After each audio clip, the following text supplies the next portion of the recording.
Namo tassa bhagavato arahato samma sambuddhassa. Namo tassa bhagavato arahato samma sambuddhassa. Namo tassa bhagavato arahato samma sambuddhassa.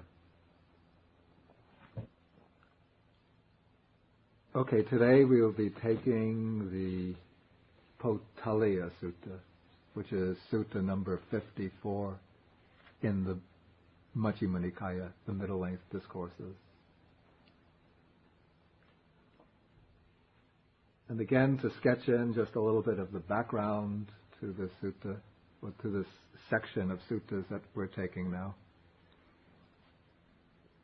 Up until last week, the previous section, a group of suttas that we had studied, were concerned with describing the way to achieve happiness and fulfillment within the round of existence, within samsara. So those are suttas that are concerned with the law of karma and its result, the way to avoid unfortunate type of rebirth, the way to cultivate the causes and conditions that will lead to a pleasant rebirth, to success and good fortune within the round of existence. Those suttas also dealt with basic ethical observances, observance of precepts, the achievement of harmony and cooperation between people, the avoidance of anger, development of patience, and other virtues which are of a worthy but still mundane nature. And now we are moving towards those suttas which deal with the path to liberation. And in order to prepare the groundwork for those suttas describing, explaining, expounding the path to liberation, we are studying a number of suttas which highlight from different angles the unsatisfactoriness, the inherent inadequacy and flawed nature of all conditioned existence. Last week we studied the great discourse on the mass of suffering, the Mahadukkha Khandha Sutta, which dealt with the flaws and unsatisfactoriness in sensual pleasures, in the body or physical form, and in feeling. Now this sutta will again highlight in a different way the unsatisfactory nature or the danger in sensual pleasures.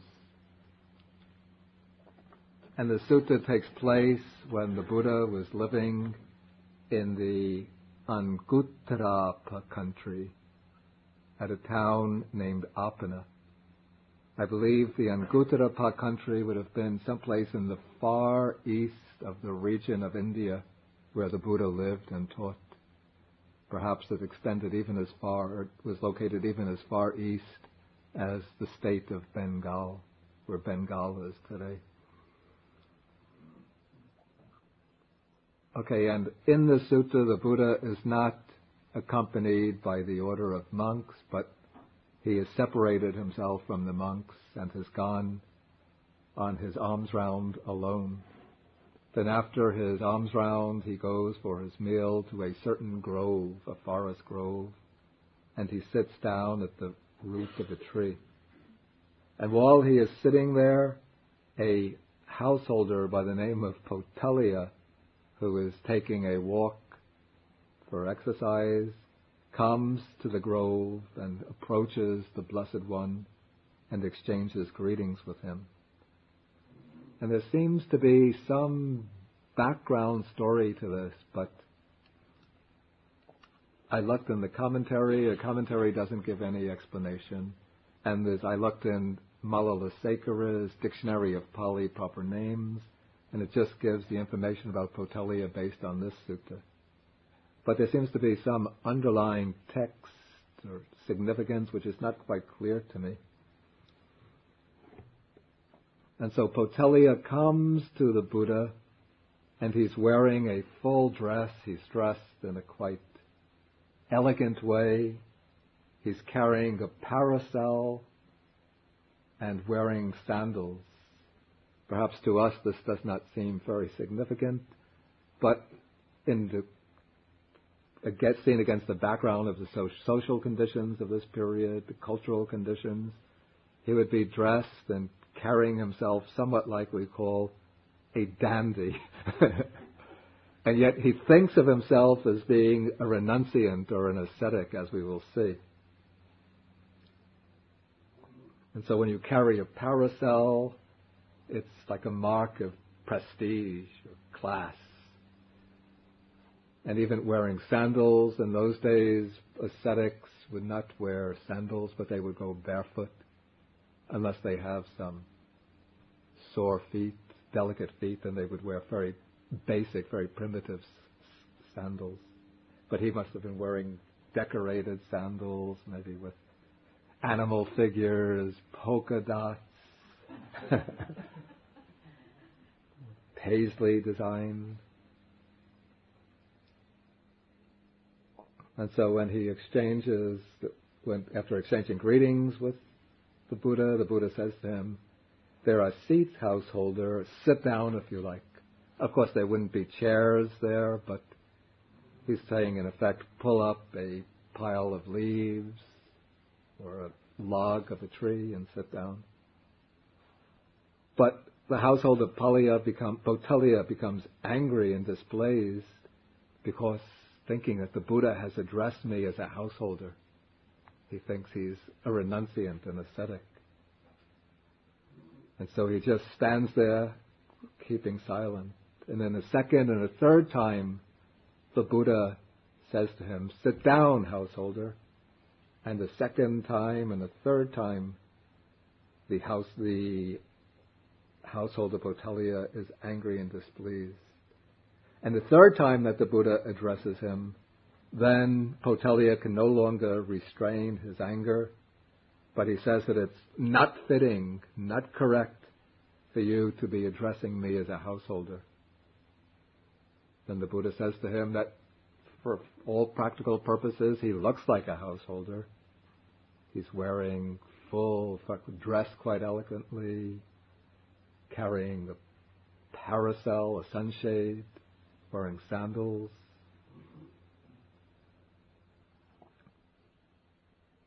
And so Potaliya explains, he says, "I have given up all my works and I have cut off all of my affairs." And the Buddha asks him, "How have you done so?" And he says that he has given all of his wealth, all of his property to his children, and then he still lives with them, and they provide him with food and clothing and other basic requisites, but he just keeps aloof from them and doesn't interfere with their affairs.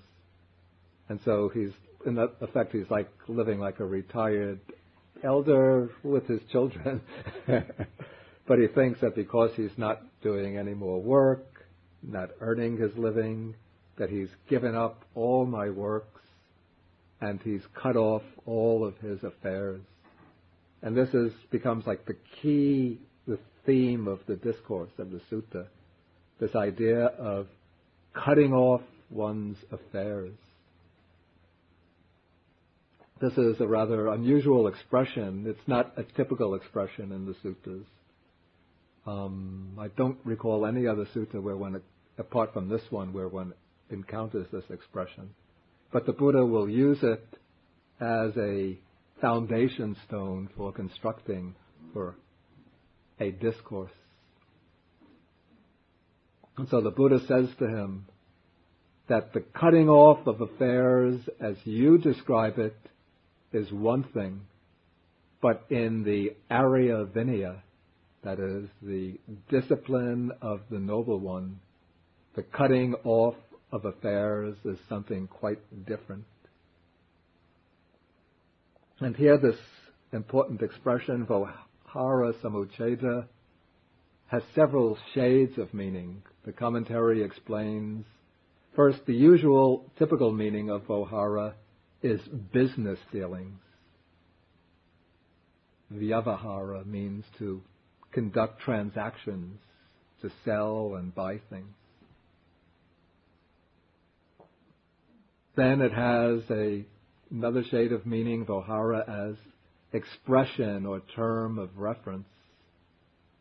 And here, of course, to become a true renunciant in the Buddha sense means first that one gives up all business dealings, all buying and selling.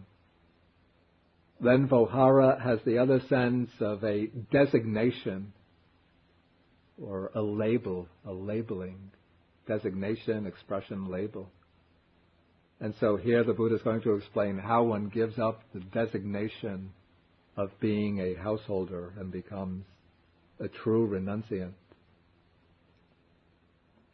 And then the third sense of Vohara is volition or intention. These will be intentions that keep one bound within the round of existence.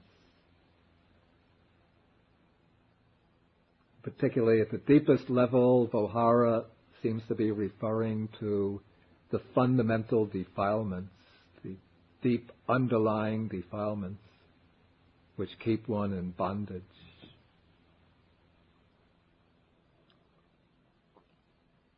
Okay, so when the Buddha opens or throws out this theme by drawing a contrast between the cutting off of affairs as Potaliya conceives it, and the way affairs are cut off in the Noble One's discipline, Potaliya gets, his interest is aroused, and he asks the Buddha to explain to him what is meant by cutting off affairs in the Noble One's discipline.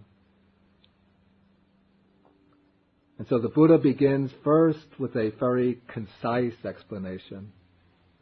And he says that first that there are these 8 things in the Noble One's discipline that lead to the cutting off of affairs.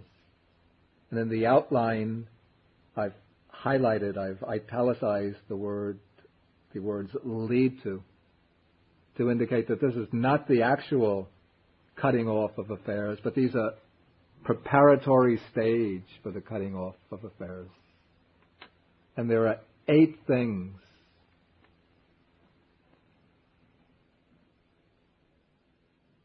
One is the abandoning the killing of living beings. And this is done with the support of the non-killing of living beings. In other words, it seems, by taking the precept of not to kill living beings. Again, with the support of taking only what is given, one abandons the taking of what is not given. One observes the precept to abstain from taking what is not given. Again, one undertakes the precept to abandon false speech, and one makes the commitment to speak truth. So, with the support of truthful speech, false speech is to be abandoned. Then the following items are not governed by actual precepts, but they are guidelines to right conduct. Here, with the support of unmalicious speech, malicious speech is to be abandoned. Malicious speech means, this is pisuna vacha in Pali, speech which breaks up friendships and harmony between people. In other words, this is slanderous speech, speech which is intended to set at variance people who are living together in harmony. And so one makes a determination never to speak anything which is malicious, which has the intention of dividing people who are united. Then one makes a determination to refrain from excessive greed, from strong, intense selfishness and greed. And in this way, one abandons this rapacious greed, or one abandons behavior motivated by rapacious greed. Then one makes a determination to refrain from spiteful behavior, from scolding and reviling others. And in this way, spiteful actions and scolding and railing against others is abandoned.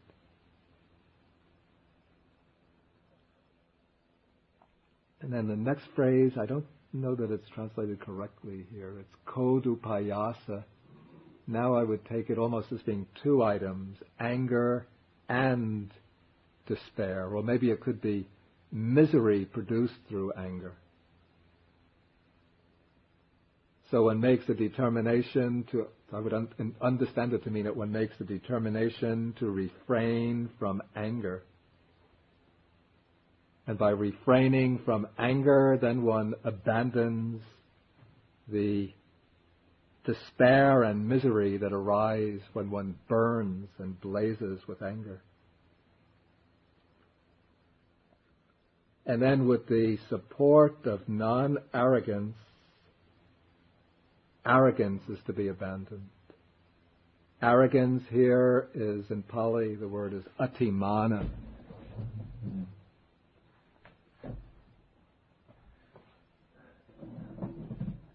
Mana is usually translated conceit. That means thinking highly of oneself. And atimana is thinking so highly of oneself that one looks down at others and condemns others. One has a kind of contemptuous, haughty attitude towards others on account of one's high estimation, high overvaluation of oneself.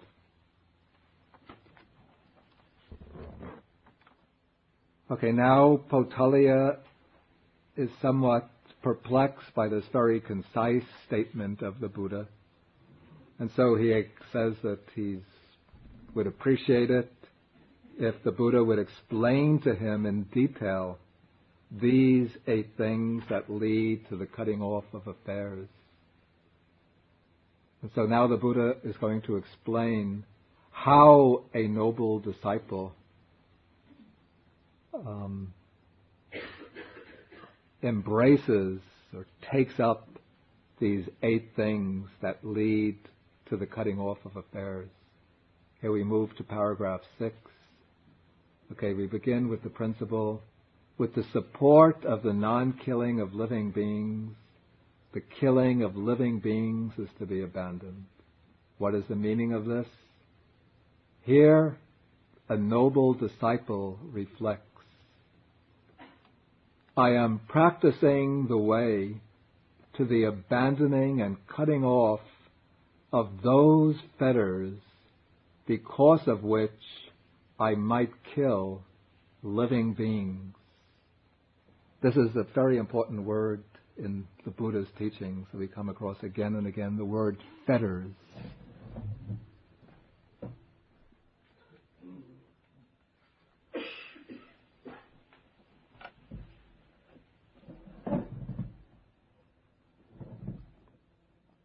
The word fetter usually means the defilements or mental afflictions in their function or role of keeping one in bondage to the round of rebirths, the round of repeated becoming.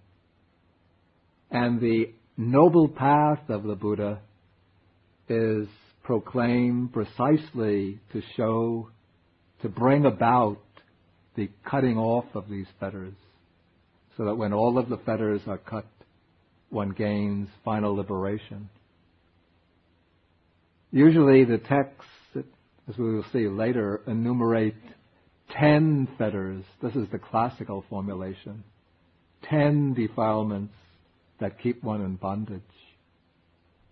but sometimes more succinctly they reduce the fetters to the three: greed, hatred, and delusion. So here we consider, or the noble disciple considers, that he is practicing the way, the path to cut off these fetters that keep one in bondage. And the grossest way these fetters keep one in bondage is by motivating unwholesome bodily, verbal, and mental action.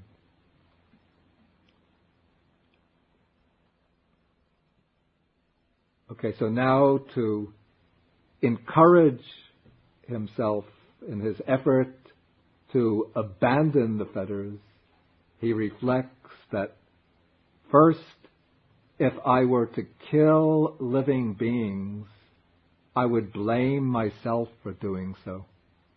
In other words, having undertaken a discipline, a training, in which one commits oneself to observe the principle of harmlessness, of non-injury. If one were to violate that principle and to kill living beings, then one would feel the pain brought about by one's own conscience. And then one would blame oneself.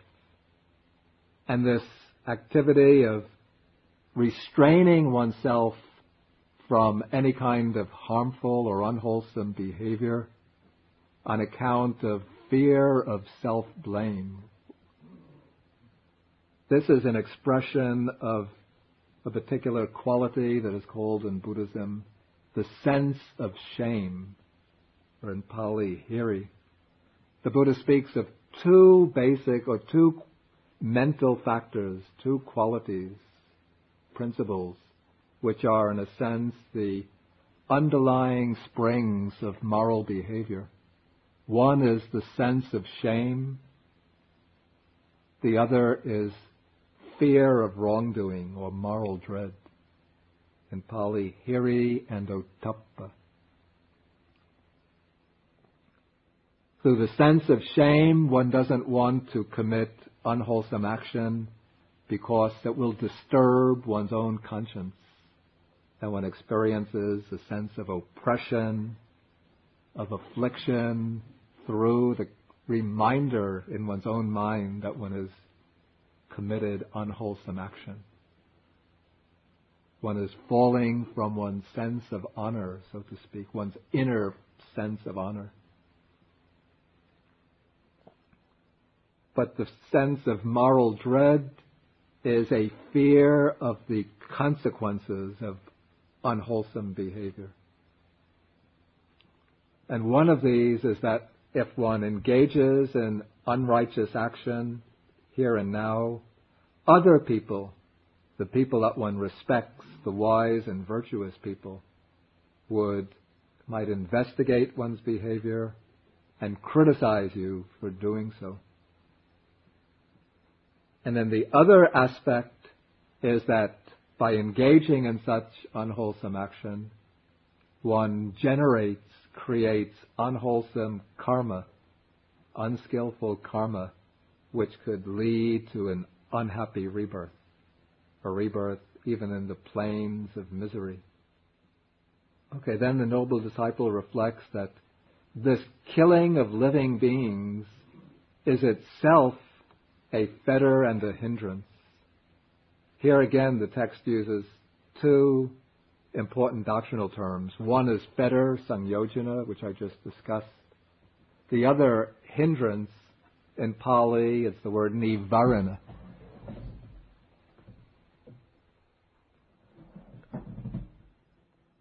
And the classical form of nivaranas, hindrances, are 5 mental states which are called hindrances because they block one's progress in meditation.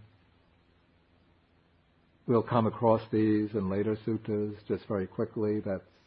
They are sensual desire, ill will, sloth and torpor, restlessness and remorse and doubt.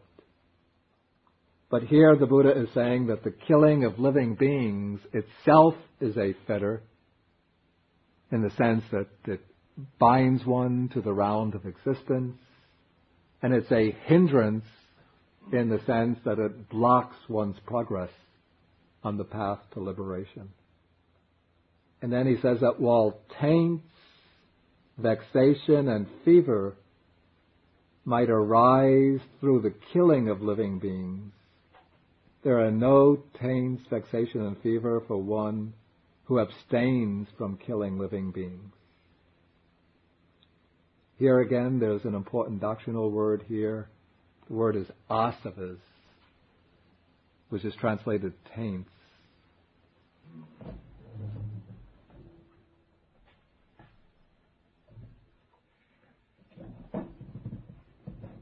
Usually the word asava has the sense of very deeply grounded defilements, again, that keep one flowing along in the round of samsara. But here I think the word is used in a somewhat different sense, more to imply just troubles or difficulties. And it's grouped together with vexation or disturbance. Vexation, disturbance, distress. Yeah. It was vigata, distress. And then fever. Fever, it's not the fever that you get when you have a sickness, but it's a kind of burning of the mind that takes place when one engages in this morally unwholesome action. And so, by abstaining from the killing of living beings, one eliminates to some extent this fetter and hindrance which consists in the taking of life, and one avoids the troubles, the distress, and mental turmoil that arise or that occur, even in very subtle ways in the mind, when one habitually or even occasionally engages in killing. Okay, and then the same type of reflection is applied to the other 7 cases. And all of them are speaking about how, with the support of one quality, one virtuous or wholesome quality, either a precept or a disposition, determination of the mind, a certain unwholesome quality, an unwholesome action or unwholesome state of mind, is to be abandoned. And this leads into the important theme of abandonment or abandoning. This is, again, a certain key word that comes repeatedly in the text, the word pahana.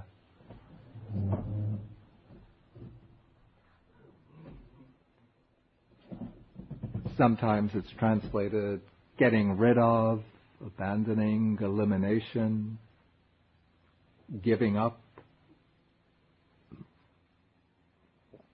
And the commentaries explain that there are 3 stages or types of abandoning.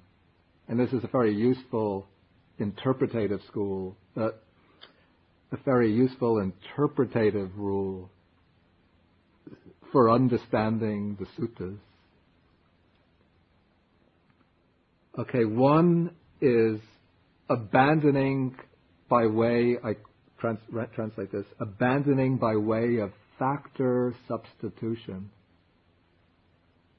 Okay, what this means is that one uses a particular wholesome factor, wholesome quality, as a means for abandoning or pushing away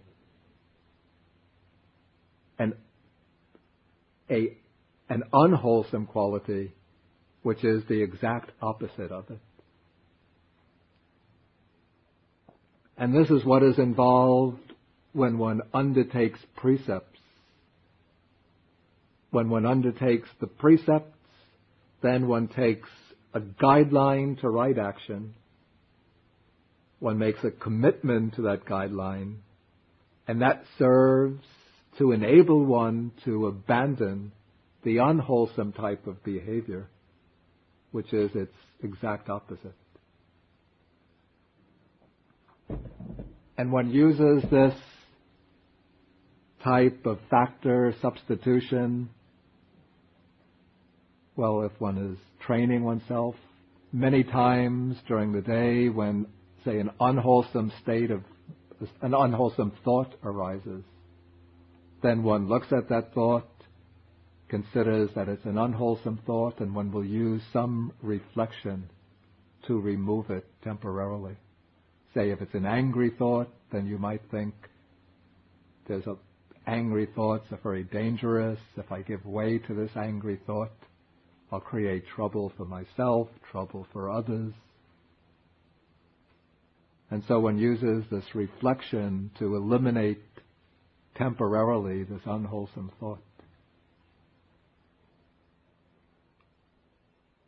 If a thought of pride or arrogance arises, then one can reflect on anatta, on non-self, that there's no real self. Why should I be proud of this? Why should I be conceited on account of that? Everything is due to causes and conditions. And so now one is using kind of reflective wisdom to control and to remove these unwholesome thoughts.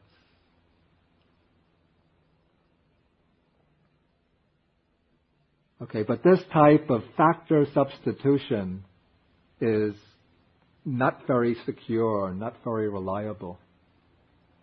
So the next stage in abandoning defilements is called in Pali Vikumbana Pahana, which is translated abandoning by suppression. Now, suppression is not in favor these days in this post-Freudian era.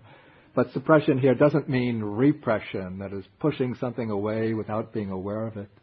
But this is the removal of defilements from the surface of the mind by training the mind in concentration so that one can develop a strong samadhi, a power of mental absorption, and the mind becomes very clear and pure.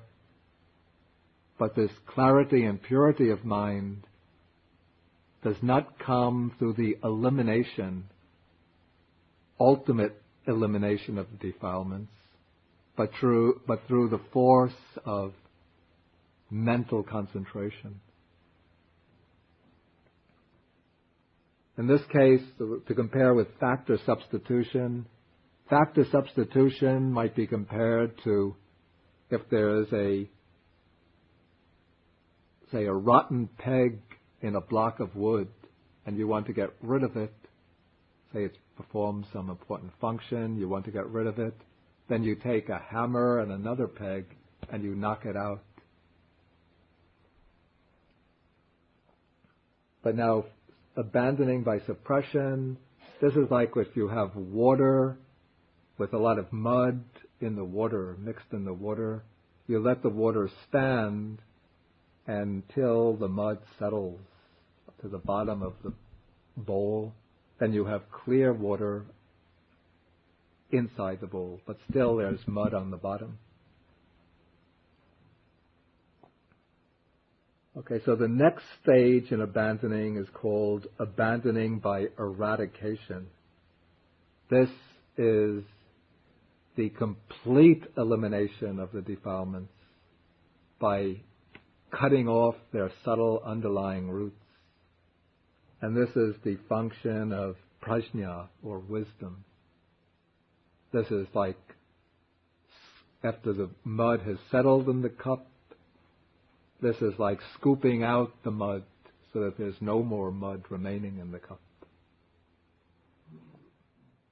Okay, now up to this point, what the Buddha has been explaining are methods of abandoning these unwholesome states, these 8 unwholesome states, through factor substitution. In other words, this whole training that's been described so far to overcome these 8 undesirable qualities is a training in moral discipline or moral restraint. Moral restraint, in some cases, of bodily action, as when one avoids killing and stealing. Restraint over verbal action, moral restraint over verbal action, when one avoids false speech, malicious speech, scolding of others. And then there is restraint of mental action, the morality or virtue of mental restraint, when one avoids rapacious greed, angry despair, and arrogance. Okay, so now the Buddha, in paragraph 14, he says, these 8 things that lead to the cutting off of affairs in the Noble One's discipline have now been expounded in detail. But the cutting off of affairs in the Noble One's discipline has not yet been achieved entirely and in all ways. And so again, the Buddha is sort of enticing Potaliya, who originally was quite proud and even arrogant, but now Potaliya is being humbled by being given these cryptic statements which he doesn't understand, so that he'll ask questions, and the Buddha will answer the questions, leading Potaliya deeper and deeper.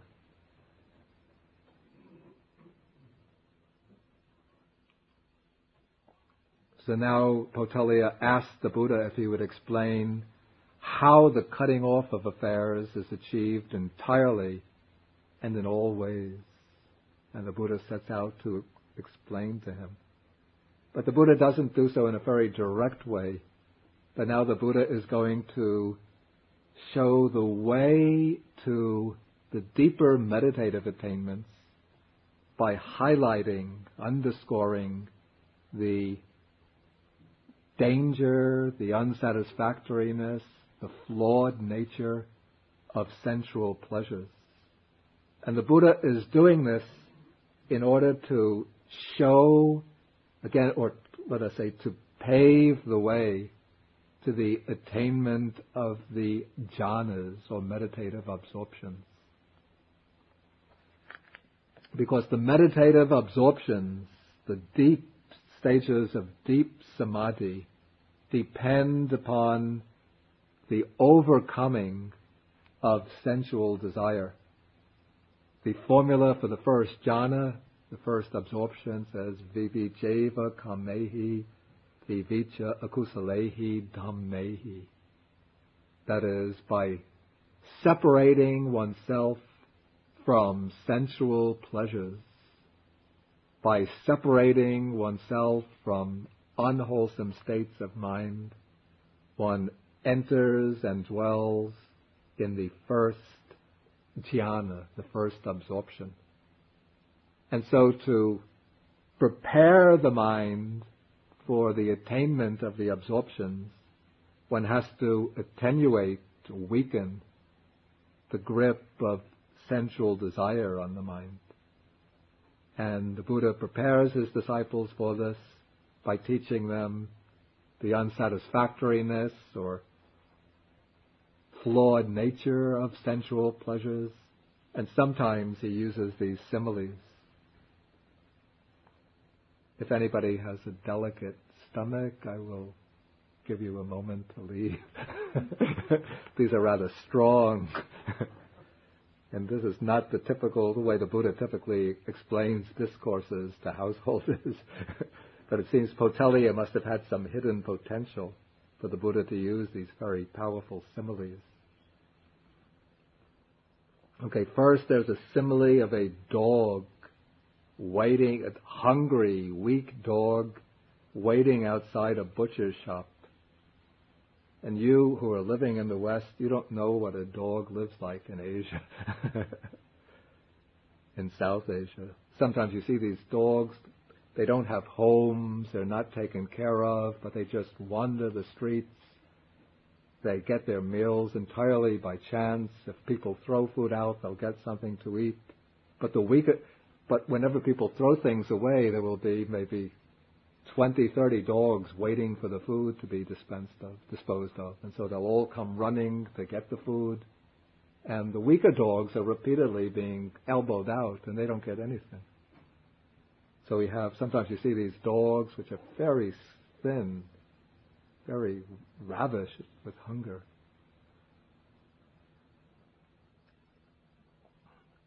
And so now a butcher, he's working in the butcher shop, and when he cuts off the meat from the carcass of a cow or some other animal, he sees the dog waiting there, and he's cut off all of the meat, but he just, out of sympathy, he throws this set of bones out the shop. And the dog catches the smell of the meat and thinks, now I'm going to get a good meal, comes running, and he finds just this set of bones. And he nibbles and gnaws on the bones, but all he gets is a little of the blood that's smeared on the bones, maybe a few flecks of meat, but nothing really substantial to satisfy the hunger. And so the dog reaps only weariness and disappointment. And so, the Buddha says, a noble disciple considers that sensual pleasures have been compared to a skeleton by the Blessed One. They provide much suffering and much despair, while the danger in them is great. Then, having seen this thus as it actually is with proper wisdom, he avoids the equanimity that is diversified based on diversity, and develops the equanimity that is unified based on unity, where clinging to the material things of the world utterly ceases without remainder. I will explain that phrase when we come to the end of the similes. First we'll go through the similes. The next simile, this one, somehow there's a piece of meat maybe that somebody has thrown away after finishing their meal.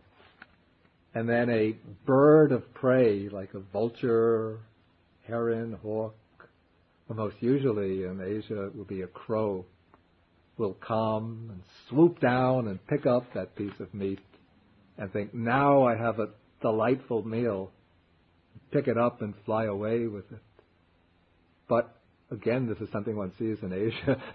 When one bird catches something delicious, substantial to eat, there'll be a dozen other birds which are waiting on his tail, ready to claw at him and peck at him and attack and force it to drop that piece of food.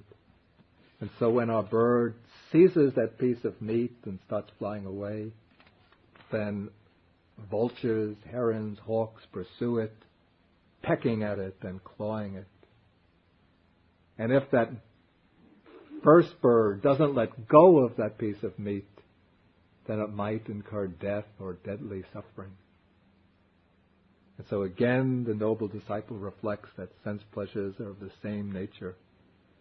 That somebody obtains some very precious, delightful, wonderful sense pleasure, but when he does so, other people are right after him, trying to force him to give it up.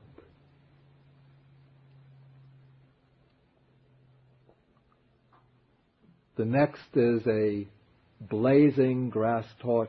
One is holding it and going against the wind. And then the wind blows in the opposite direction, and the fire from the torch burns one's hand or arm or one's face. Then there's the simile of the charcoal pit filled with glowing coals. And then a man comes who wants to live, doesn't want to die. And then two strong men grab him by both arms and drag him towards the charcoal pit. Again, these are very strong similes. But I think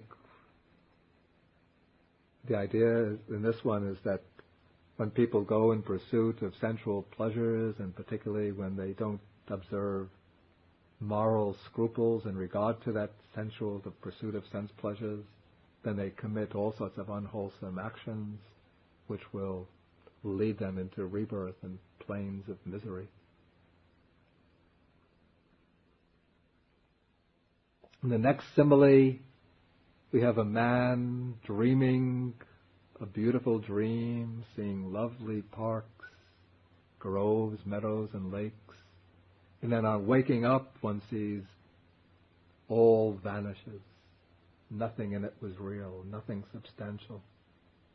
And so the Buddha has compared sensual pleasures to a dream.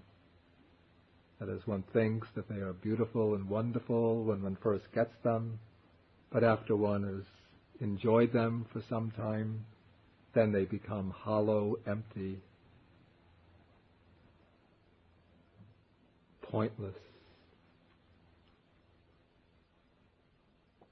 The next simile is that of a man who borrows goods on loan.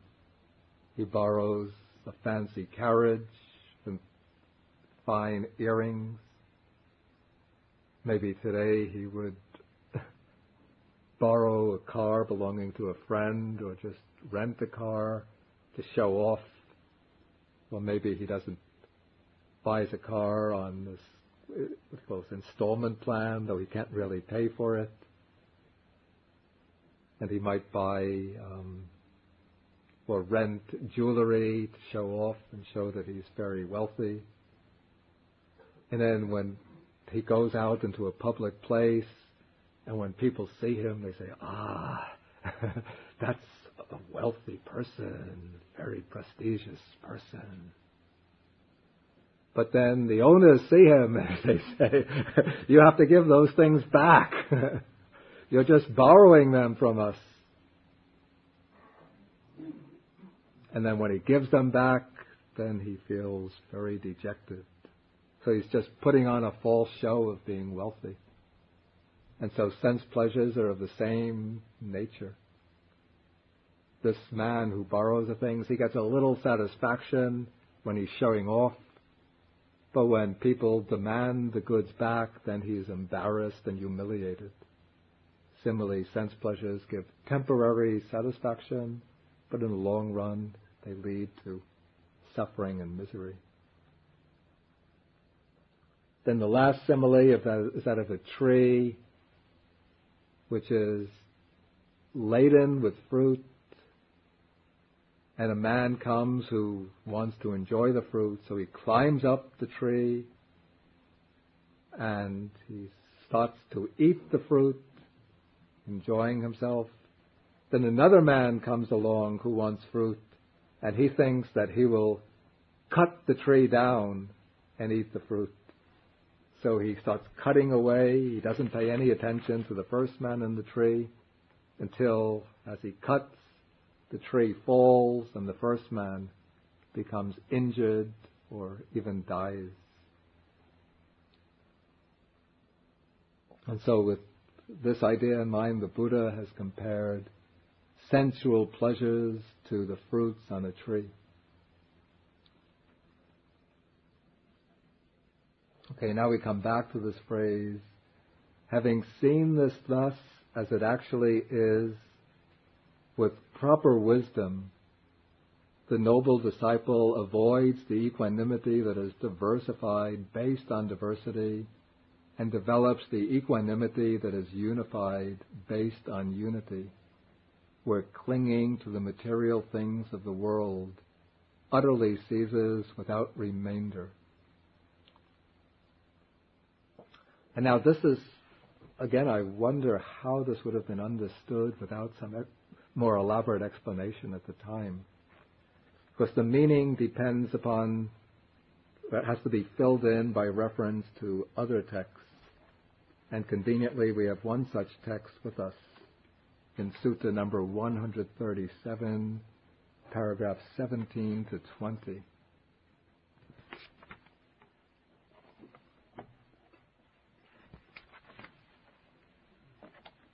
But to get the meaning of that more fully, one has to take a whole block from that Sutta number 137.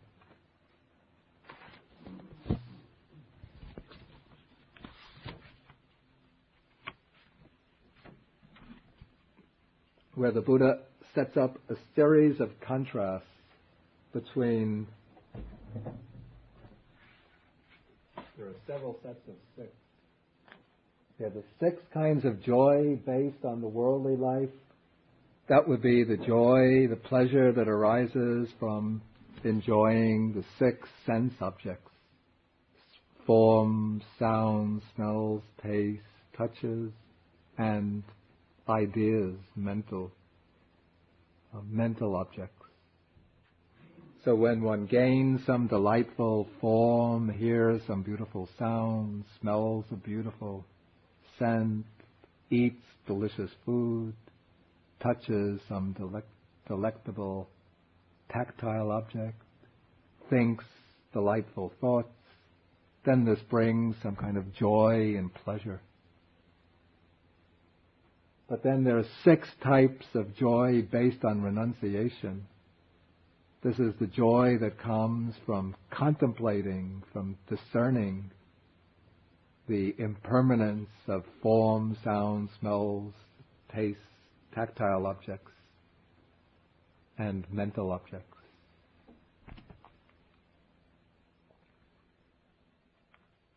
And one uses, the Buddha says that one uses the 6 types of joy based on renunciation to overcome and to eliminate the 6 types of joy based on the worldly life, the life of sensual indulgence.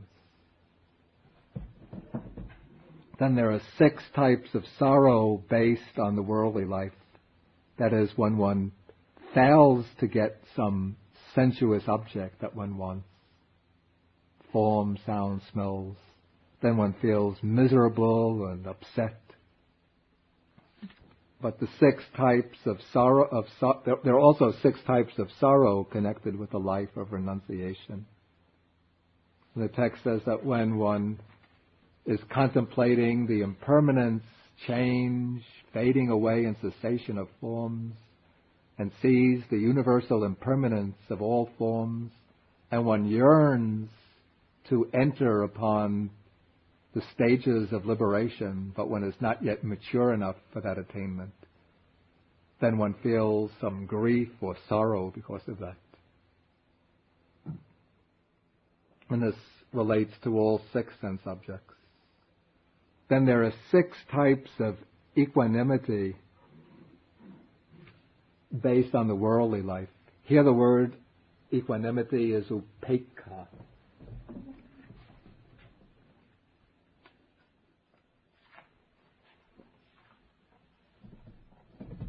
But usually in English, equanimity is considered a good, desirable quality.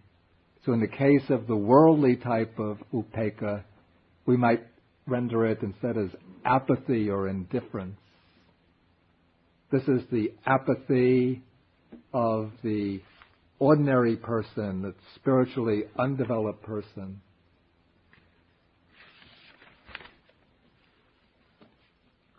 His apathy towards any of the 6 sense objects. The person who lives in a kind of state of dull indifference, dull complacency.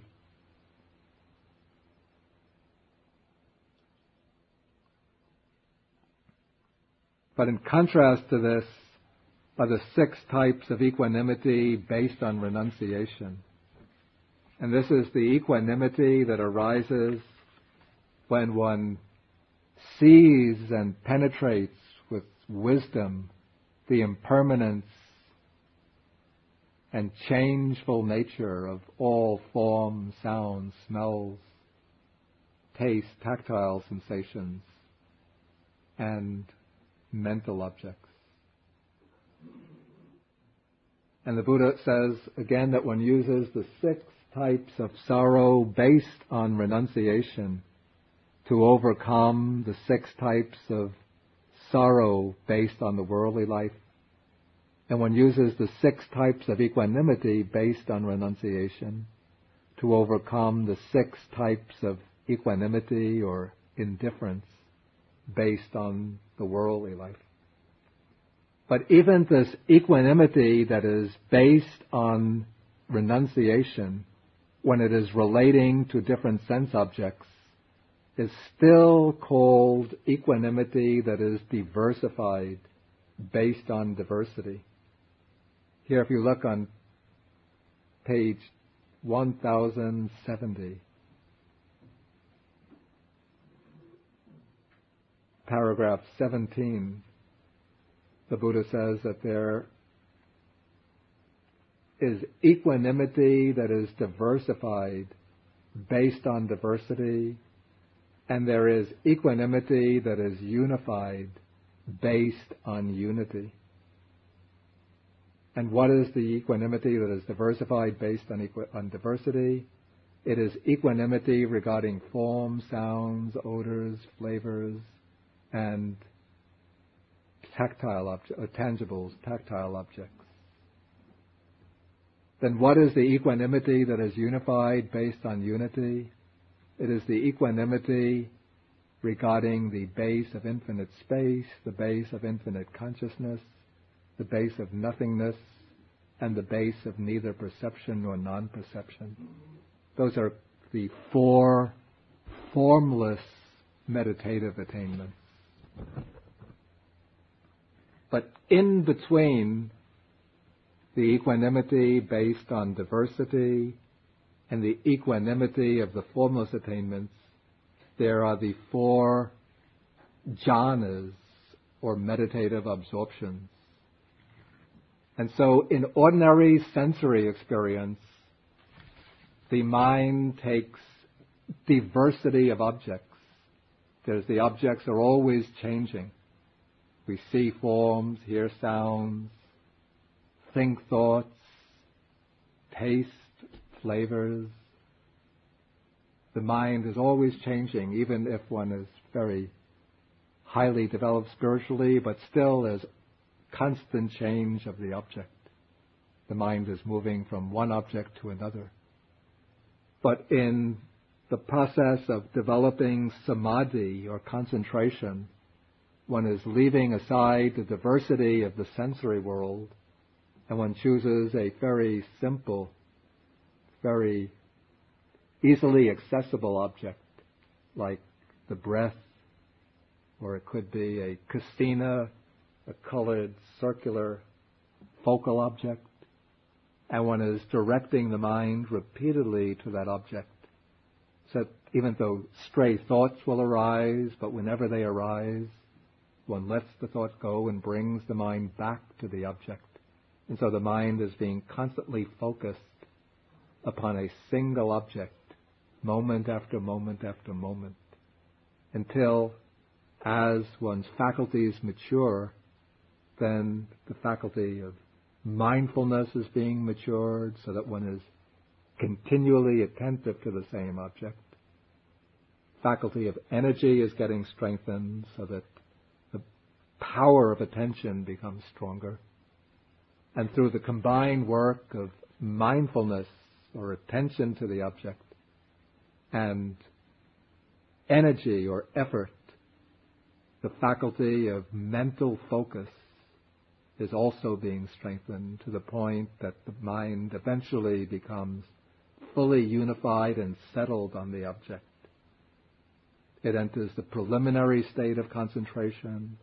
Then when all of these faculties become strong enough, it can enter into the jhanas or meditative absorptions.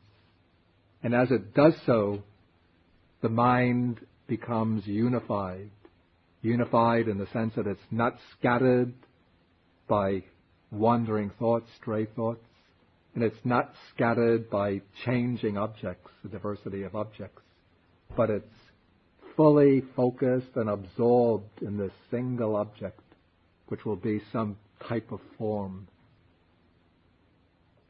And as the power of concentration intensifies in relation to that form, the quality of equanimity becomes more and more prominent within the mind. Till in the fourth meditative absorption, equanimity becomes the defining characteristic of that attainment. So it's said to be Upeka Sati Parisuddhi.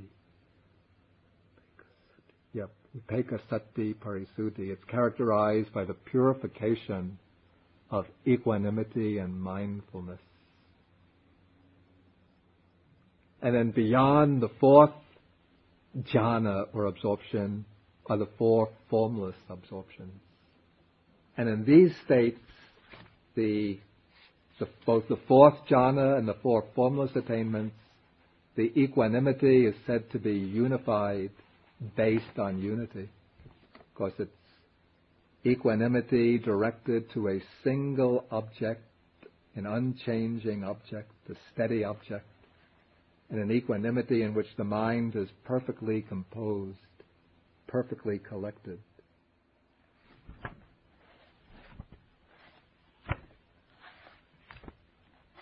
And so now we go back to the sutta, back to page 472. Okay, now the state of equanimity based on unity is not yet a state of liberation.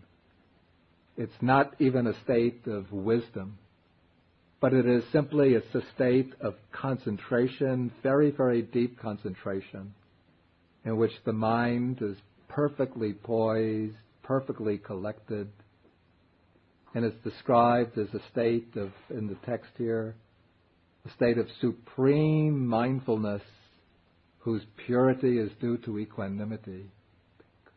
Upeka Sati Parisuddhi. And so now, based upon the state of equanimity, the fourth jhana, the fourth absorption, or the formless attainment, the noble disciple can now send his mind back into the past and recollect his previous lives, even in details. That's described in paragraph 22. And again, based upon that pure equanimity, he can develop the divine eye in order to see the arising and passing away and rebirth of beings, to see how they are reborn in accordance with their karma. These are the same two knowledges that the Buddha achieved himself on the night of his enlightenment. And then the third attainment that becomes possible based upon this perfect equanimity, this supreme equanimity, is the attainment of the taintless liberation of mind, liberation by wisdom, through the destruction of the taints. What is being compressed here is the whole development of wisdom. By developing wisdom or insight into the impermanence, unsatisfactory nature, and selfless nature of all phenomena, the disciple eventually attains the paths and fruits of liberation until the fourth and highest stage is the stage of arhatship, in which all of the defilements have been uprooted and destroyed. And that is described here as entering upon and abiding in the deliverance or liberation of mind and liberation by wisdom that are taintless with the destruction of the taints.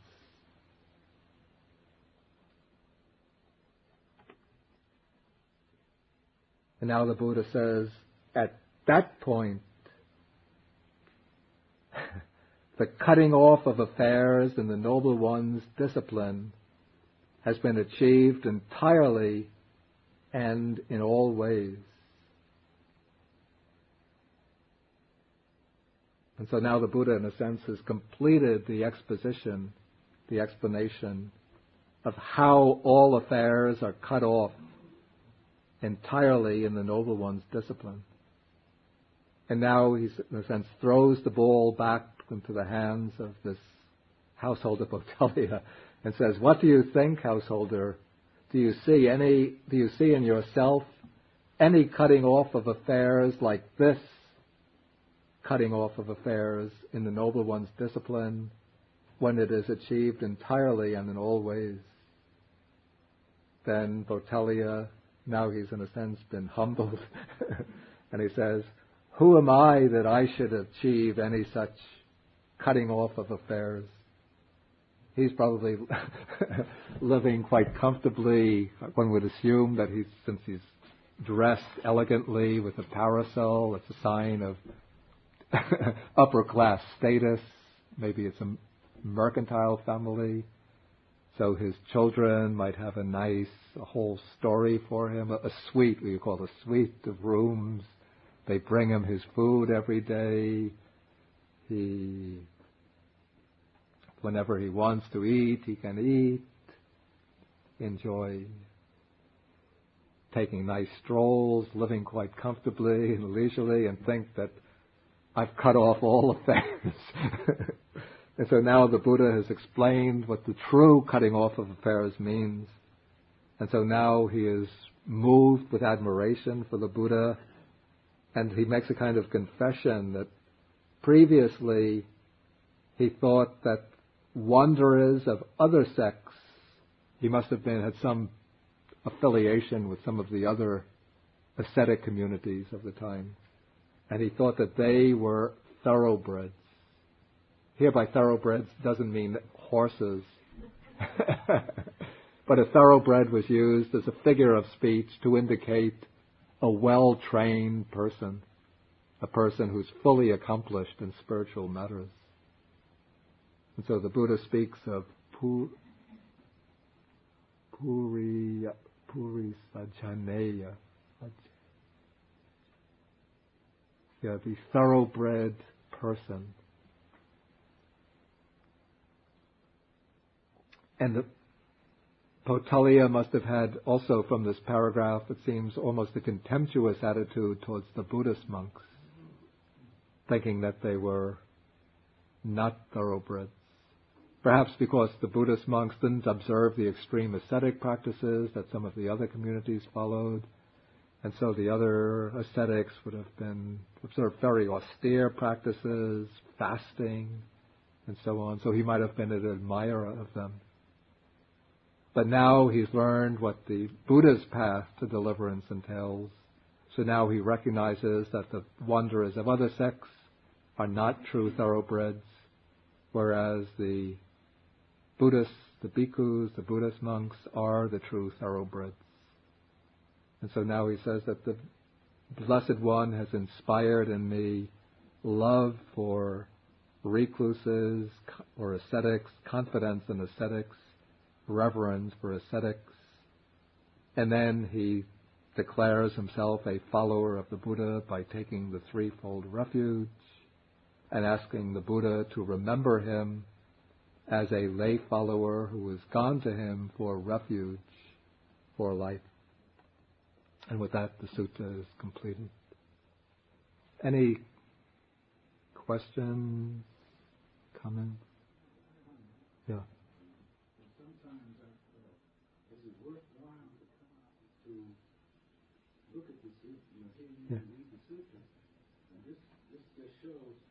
I read the Sutta at home. Yeah. But I got nothing like this out of it. It's really amazing the job you've done in explaining it. Thank you. Because when I was coming here, I was thinking, people could read the Sutta at home. What do they need me to explain? I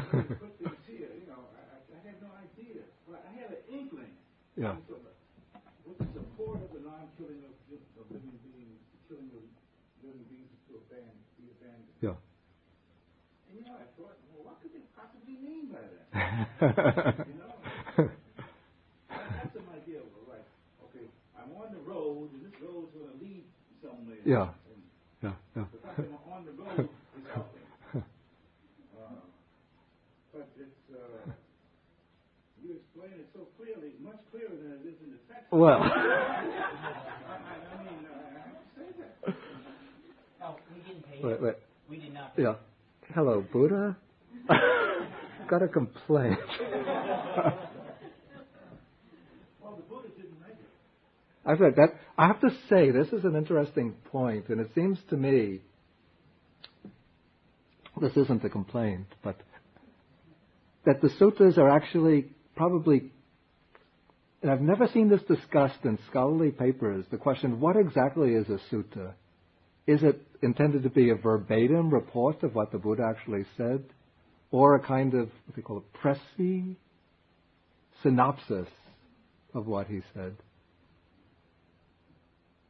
And it seems to me there's a strong case for saying that many of them are sort of compressed, because they had to be transmitted for 400 years or so. They were transmitted by memory. And so if one tried to record and transmit everything that was said in the discourse, it would probably have been would have made overwhelming demands on the faculty of memory. So I think to a good extent, suttas had been compressed to make them compact and easy to transmit by memory. And so, like this passage on the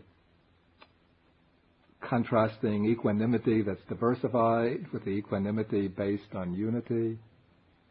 Say, if I've never heard any Buddhist discourse before, I come to somebody who's preaching or giving a lecture, and he just mentions this one sentence, I'm utterly bewildered. So I can't imagine how Potaliya would have understood on the spot without a fuller explanation. But because the explanation occurs in other places, probably the compilers of the suttas would have felt that they could condense this passage and then expect that those who are expounders of the Dhamma, when they come to this sutta, would be able to elaborate it for their pupils by referring to the other suttas. Yeah, Suki. This kind of joy and sorrow. Yeah. Yeah. We can go back to the Sutta 10, the feeling. Yeah. The worldly. Yeah, actually that's a good point too. To the Satipatthana Sutta. Right. Now, it's little confusion within me. In the Satipatthana, it's divided into like a worldly joy and unworldly. Yeah. Worldly, etc. Yeah. And unworldly, etc. Yeah. Now here, diversified and unified, etc. Yeah. But unified, etc. only applies to the higher. Higher Bodhana, not the lower Bodhana.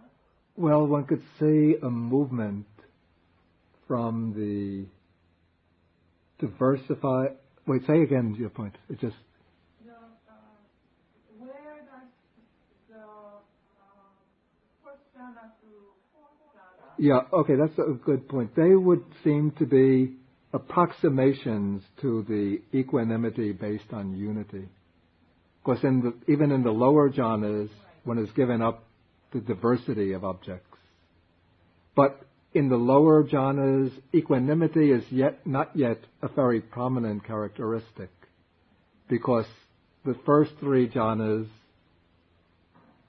the feeling present is one of bliss or happiness, bliss or pleasure. And so equanimity is present in those jhanas, but it is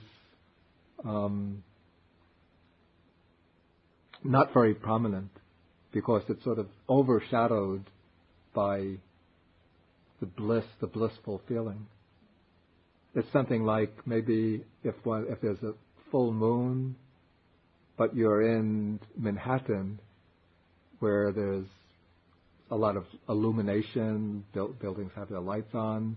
You look up at the full moon, it doesn't show so brilliantly in the sky. And the moonlight, you hardly see any moonlight at all. But if you go to, if you come out here on a full moon night, and then you look in the sky, then the full moon is very splendid and brilliant, and this whole property of the monastery, it's lit up. You can see that it's so bright in the full moon, light of the full moon. So this is because there's no competition from other lights to overwhelm the light of the full moon. So actually, the real upekkha doesn't come until the fruits of fourth jhana. I wouldn't say that the real upekkha can be present even in sensory experience, but this upekkha, equanimity based on unity, really comes into its full, blossoms fully in the fourth jhana and above. And also one thing that I should also add, in that the attainment of fourth jhana and these two other higher knowledges, recollection of previous lives and the knowledge of the arising and passing away of beings, are not absolutely essential for attaining the third higher knowledge, the knowledge of liberation. But here the Buddha is showing, in a sense, the complete development of the path, or at least a very complete or full development of it. So this will be a pattern of development which includes the four jhanas and all three of the vidyas, of the higher knowledges.